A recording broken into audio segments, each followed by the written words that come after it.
Hoje em dia, não se utiliza mais a orientação de dizer que a criança que é alérgica deve atrasar a introdução alimentar. E por que eu estou dizendo isso para vocês? Porque pode até ser que aí há uns bons anos atrás essa fosse a orientação que era recebida, porque é o que a gente aprendia. Mas conforme o tempo vai passando, novas pesquisas vão sendo feitas nessa área, a gente já sabe que hoje é um consenso da área da área da saúde que a criança, mesmo com alergia alimentar, tenha a introdução no momento certo, assim como se ela não tivesse alergia alimentar. E isso é uma coisa muito importante, porque eu ainda tendo crianças que receberam orientação, né, que as mães receberam a orientação de começar a introduzir a alimentação só depois de 1 ano, às vezes depois de 2 anos, né? Imagina, a criança com 2 anos de idade, ela ainda não come nenhuma comida, porque ela é alérgica.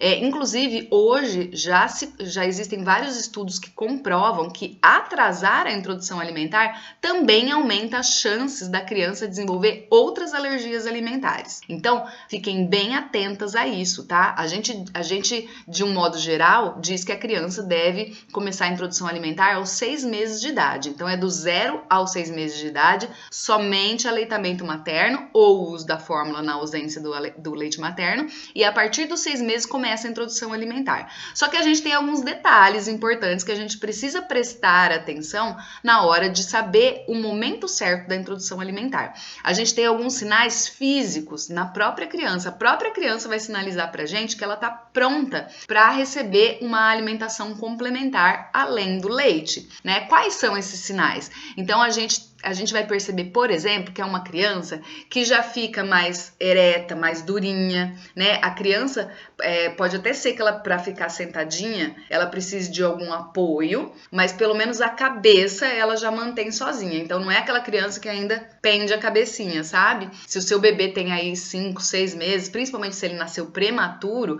pode ser que você, nesse caso, sim, precise esperar um pouquinho mais. Mas esse um pouquinho mais, gente, é coisa de 2, 3 meses no máximo, normalmente, tá? Então, não é esperar fazer 1 ano, 1 ano e meio, 2 anos. Antes do primeiro ano, né, ainda dentro do primeiro ano de vida, é o ideal que a gente comece a fazer a introdução alimentar, tá bom?